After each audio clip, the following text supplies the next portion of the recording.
Hi guys, welcome back to our channel. You are watching physics तभी and आज की video में करने वाले हैं चैप्टर 1 पार्ट 3 एंड आज का टॉपिक है coulomb law of electrostatics. So consider two charges at distance r in vacuum. So this q1, q2 and distance is r. So according to Coulomb's law,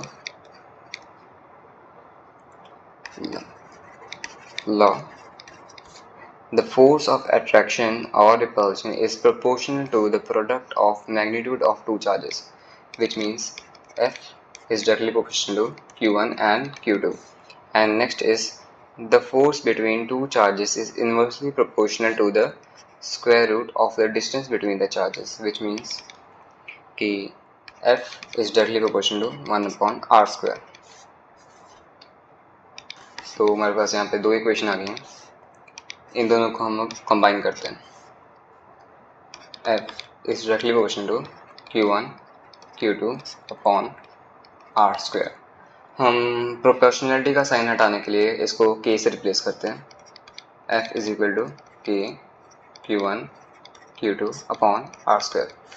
मैं यहाँ बता दूँ कि यहाँ पे K जो कांस्टेंट है इसकी वैल्यू है K is equal to 1/4 pi epsilon theta, जिसकी अप्रॉक्स वैल्यू होती है 9 इंटू 10⁻⁹. इस सिंबल के हम आगे इस वीडियो में डिस्कस करेंगे. तो अभी के लिए हम इसको यहाँ फिल कर देते हैं. F is equal to 1/4 pi epsilon theta Q1 Q2 upon R square. And this is our basic formula for to find it. आगे बढ़ते हैं.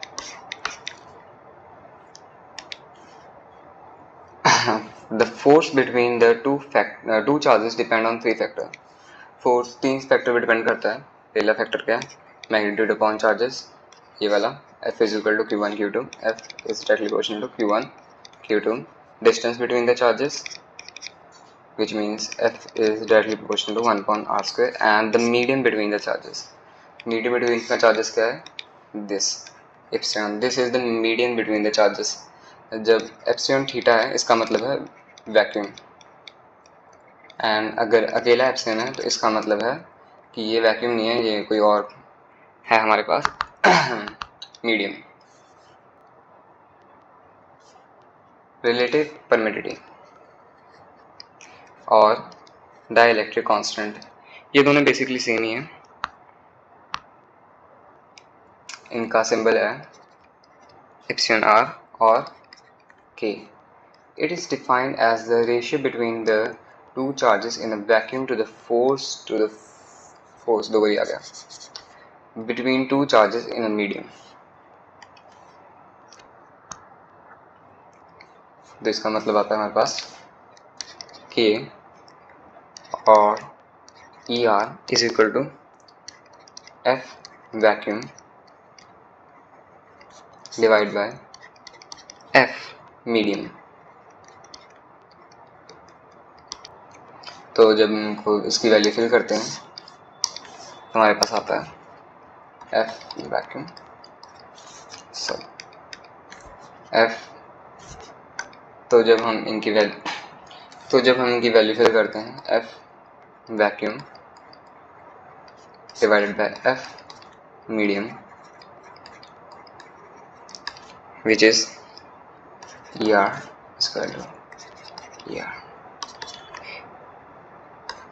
1/4 pi epsilon theta Q1 Q2 upon R square divided by 1/4 pi epsilon Q1 Q2 upon R square. Vacuum में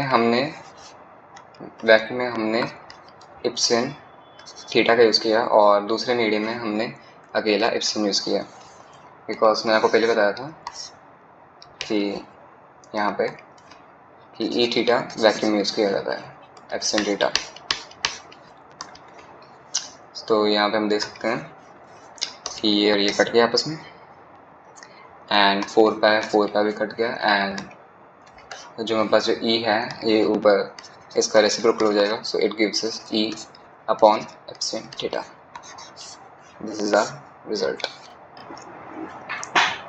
तो आगे बढ़ने से पहले मैं आपको बता दूं कि जो हमारे पास एप्सिलॉन नॉट है, इसकी वैल्यू है 8.85 इंटू 10⁻⁻12, एंड हमारे पास जो एप्सिलॉन थीटा है ये है permittivity ऑफ वैक्यूम, एंड जो हमारे पास एप्सिलॉन है ये है permittivity ऑफ मीडियम।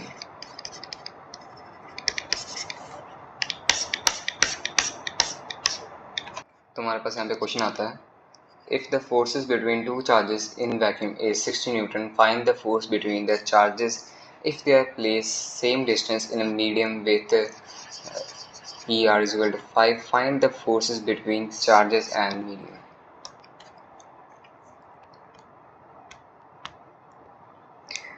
जो हमारे पास यहाँ पे ER दिया हुआ है ये है रिलेटिव परमिटिविटी, एंड इसको सॉल्व करते हैं। तुमको हमने फॉर्मूला ऊपर डिस्कस किया था, एफ वैक्यूम हमारे पास गिवन है 60 न्यूटन, एंड एफ मीडियम को निकालना है, एंड हमको फॉर्मूला पता है E R is equal to F vacuum divide by F medium. तो यहाँ पे हम वैल्यू फिल करते हैं 60 newton divide by F medium, and यहाँ के ईयर के हमारे पास आएगा 5।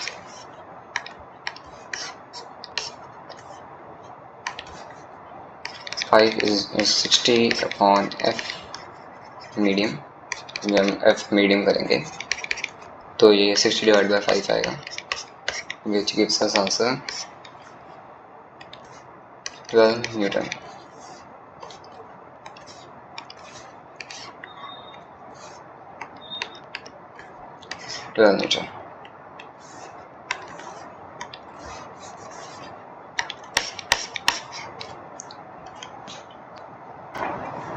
So now we are going to find the unit dimension of K and ER, relative permittivity, sorry.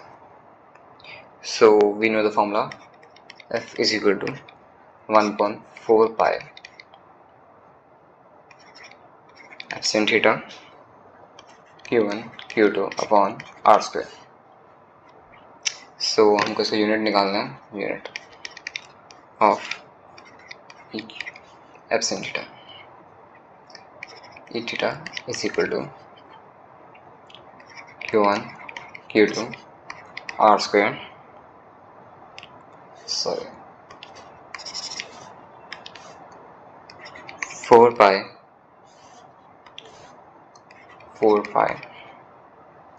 F R square। हमारे पास यहाँ पे ये एप्सिलॉन थीटा था, इसको जब हम इस साइड लेके जाएंगे तो ये फोर्स नीचे मल्टीप्लाई होगा।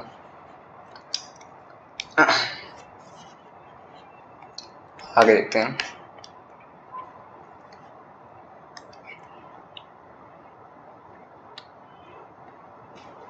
तो जो हमारे पास ये है Q1 Q2, ये होएगा C square, and 4 pi is a constant, तो इसको हम इंक्लूड नहीं करेंगे।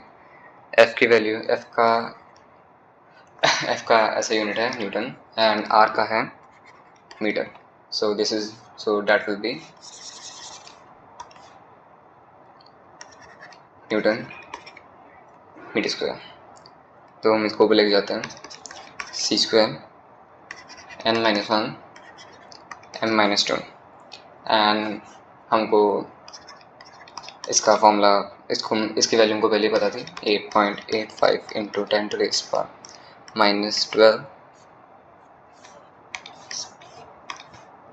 C2 n minus one m minus two. तो ये हमारा यूनिट।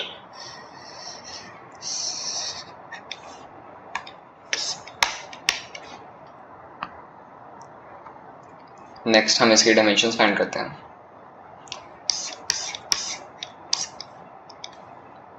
तो डायमेंशन फाइंड करने के लिए हमको पहले कुछ बेसिक फॉर्मूला पता होना चाहिए, जैसे कि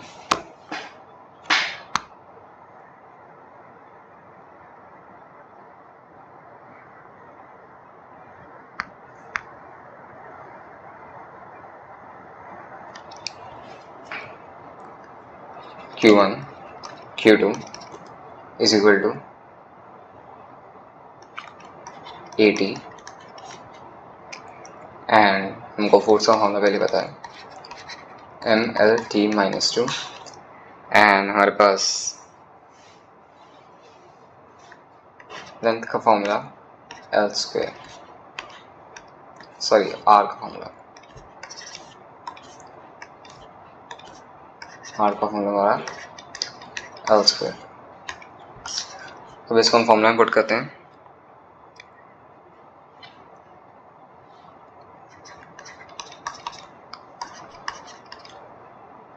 A square T square divide by MLT minus two L square. अब हम इसको ऊपर ले जाते हैं, A स्क्वायर T ऊपर जाके प्लस में चला जाएगा T4 L minus three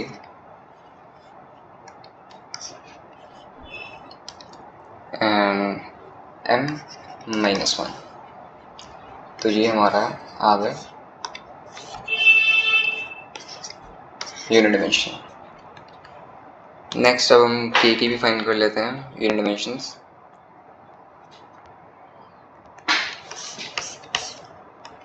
K का फॉर्मूला हमारे पास आता है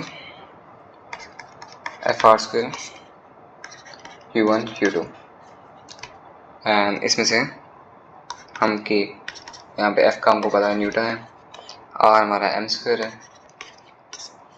Q1 Q2 C स्क्वायर है and K will be Newton meter square C minus 2 and this will be the unit। अब हम dimensions फाइंड कर लेते हैं। dimensions फाइंड करने के लिए K is equal to MLT minus 2 L square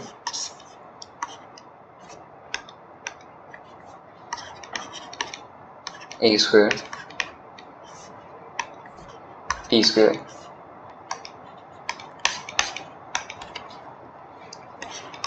ये M1 M1 L3 T minus 4 A minus 2।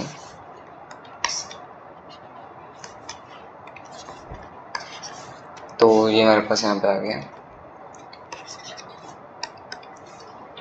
Unit dimensions.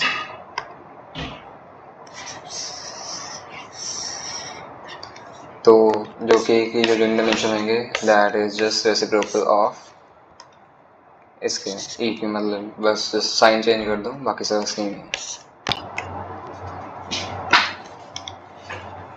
तो नेक्स्ट हमारे पास Coulomb in vector form. Consider two charges of magnitude Q1 Q2 separated by distance r. They have same nature, hence they will repel each other। इसका मतलब क्या है?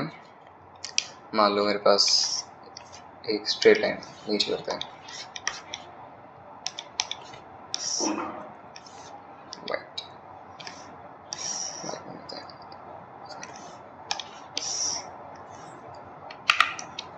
हाँ ठीक है। तो मेरे पास हमें 2 पॉइंट है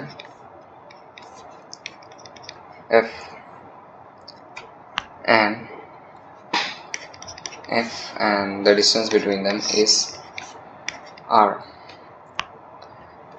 Point is Q1 Q2. तो मेरे पास हमें 2 पॉइंट है because they have the same nature, hence they are going to repel each other. So जब रिपेल होंगे तो इतने डिस्टेंस से ये डिस्प्लेस होंगे.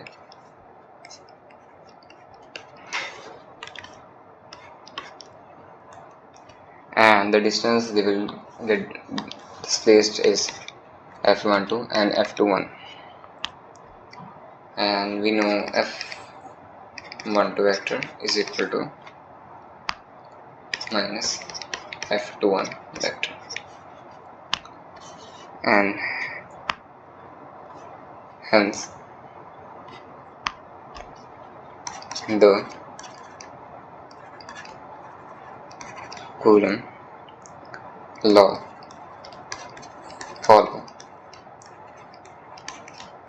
Newton third law.